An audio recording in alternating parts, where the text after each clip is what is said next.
இந்த நாளில் கூட எபிரேயர் 13ஆம் அதிகாரம் 5ஆம் வசனத்தில் பார்க்கும்போது, நான் உன்னை விட்டு விலகுவதும் இல்லை, உன்னை கைவிடுவதும் இல்லை என்று ஆண்டவர் சொல்கிறார். பிரியமானவர்களே, அது மாத்திரமல்ல, அந்த எபிரேயர்லேயே தொடர்ந்து வாசித்து பாருங்கள். அவர் உன்னோடு கூட இருக்கிறேன் என்று சொல்லியிருக்கிறபடினாலே, நீ மனுஷன் நம்மை பயப்படுத்துகிறானா, நீங்கள் பயப்படாதீங்கள், அவனை காட்டிலும் பெரியவர் நம்மோடு இருக்கிறார்.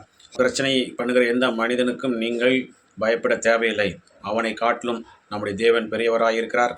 எல்லா பிரச்சனைகளையும் நின்று நம்மை விடுதலை ஆக்க அவர் வல்லமையுள்ள தேவனாக இருக்கிறார். அதனால தான் சொல்கிறார், நான் எந்த சூழ்நிலையிலும் உன்னை விட்டு விலகுவதும் இல்லை, உன்னை கைவிடுவதும் இல்லை என்று சொல்லியிருக்கிறார். ஆகவே எந்த கஷ்டமோ, பண கஷ்டமோ, வேலையில்லா திண்டாட்டமோ, உடம்புக்கு சரியில்லாமல் இருக்கிறதா, நீங்கள் ஆண்டவரிடத்தில் சொல்லுங்கள். நிச்சயமாக ஆண்டவர் உங்களுக்கு சுகத்தையும் பலத்தையும் ஆரோக்கியத்தையும் வேலையும் சமாதானத்தையும் பொருளாதாரத்தையும் ஆசீர்வதித்து உங்களை வழிநடத்த வல்லமுள்ள தேவனாக இருக்கிறார்.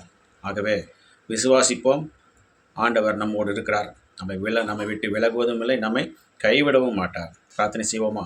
ஸ்தோத்திரம் ஆண்டவரே, ஸ்தோத்திரம். எங்கள் அருமையை சிறதான பரலோகத்தின் தந்தையே, ஆசிரியப்பட்டதான இந்த நாளில் நீர் கொடுத்த வார்த்தைக்காக நன்றி செலுத்துகிறோம்.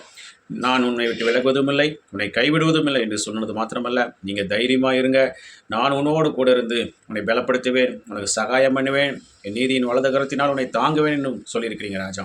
இந்த நாளில் கூட ஒவ்வொரு பிள்ளைகளுடைய கரத்தை பிடித்து நீ சொல்லியிருக்கிறபடியே, நான் உன்னை விட்டு விலகுவதும் இல்லை, உன்னை கைவிடுவதும் இல்லை என்று சொன்னது போல உடர்ந்து வழிநடத்துங்க. இல்லை வேலையில்லா திண்டாட்டங்கள் மாறட்டும், படிப்பில் ஆசீர்வாதத்தை கொடுங்க, ஊழியத்தில் வல்லமையாக எடுத்து பிரயோஜனப்படுத்துங்க, நினைக்கிறதுக்கு வேண்டிக்கொள்வதற்கு அதிகமான காரியத்தை செய்து வழிநடத்துங்க. அந்த நாளில் நீர் எங்களோடு கூட இடைப்பட்டு ஒவ்வொரு பிள்ளைகளுடைய தேவைகளை சந்தித்து நாமத்தை மயப்படுத்த வேண்டுமா? எங்களுக்கு காப்பாற்ற இயேசு கிறிஸ்துவின் நாமத்தின் மூலமாக கேட்டுக்கொள்கிறோம் எங்கள் ஜீவனுள்ள நல்ல பிதாவே. ஆமென், ஆமென். பிரியமானவர்களே, ஆண்டவர் நம்மை ஆசீர்வதித்திருக்கிறார். அவர் நம்மை விட்டு விலகுவதும் இல்லை, நம்மை கைவிடவும் மாட்டார். ஆகவே நிச்சயமாய் ஆண்டவர் நம்மோடு இருந்து பெரிய காரியத்தை செய்ய போகிறார். ஆமென், ஆமென்.